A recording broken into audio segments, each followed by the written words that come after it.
जय श्री राधे कृष्ण। आज मैं आपके लिए माघ मास महात्म्य की कथा का 28वां अध्याय लेकर आया हूँ। तो आइए सुनते हैं माघ मास महात्म्य की कथा का 28वां अध्याय।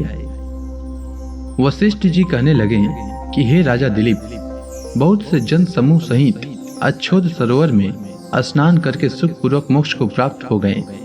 तब लोमश जी कहने लगे कि संसार रूपी इस तीर्थ राज को सब श्रद्धा पूर्वक देखो।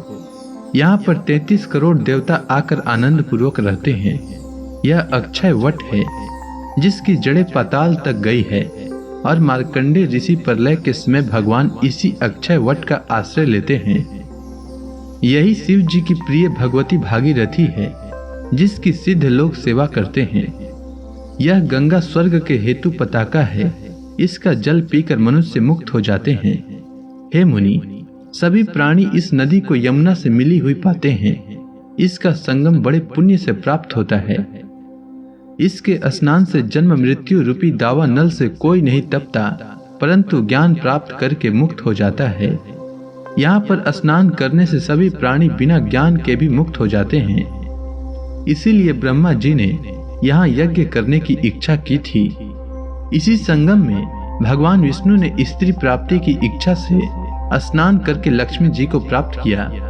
यहाँ पर त्रिशूलधारी शिव जी ने त्रिपुर दैत्य को मारा था, और प्राचीन काल में उर्वशी स्वर्ग से गिरी थी, और स्वर्ग पाने की इच्छा से यहाँ पर ही उसके स्नान करने से नहुस कुल के राजा ययाति ने वंशधर पुत्र प्राप्त किया।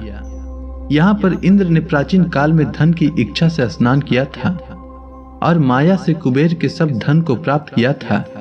प्राचीन काल में नारायण तथा नर ने हजारों वर्ष तक प्रयाग में निराहार रहकर उत्तम धर्म किया था।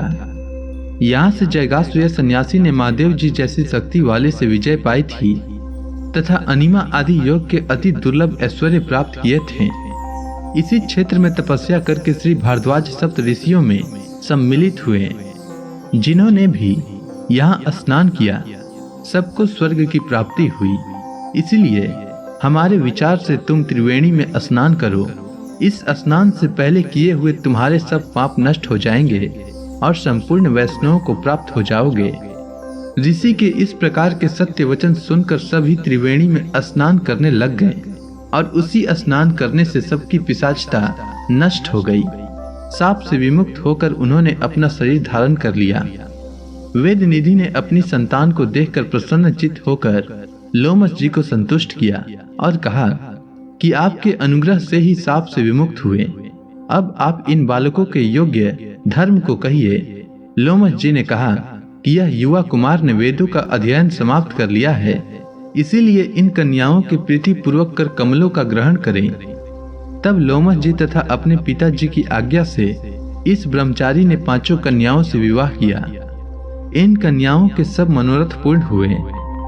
जिसके घर में यह महात्म्य पूजा जाता है और सुना जाता है, वहाँ नारायण ही पूजे जाते हैं। पुष्कर तीर्थ में, प्रयाग में, गंगा सागर में, देवालय में, कुरुक्षेत्र में तथा विशेष करके काशी में इसका पाठ अवश्य करना चाहिए। पुष्कर तीर्थ में ग्रहण के अवसर पर इसके पाठ का दुगना फल मिलता है, और मरने पर वैष्णव पद को प्राप्त होता है। तो इसी के साथ माघ मास महात्म्य की कथा समाप्त हुई। उम्मीद है आपको माघ मास महात्म्य की कथा अच्छी लगी होगी। तो प्रेम से बोलिए विष्णु भगवान की जय। धन्यवाद।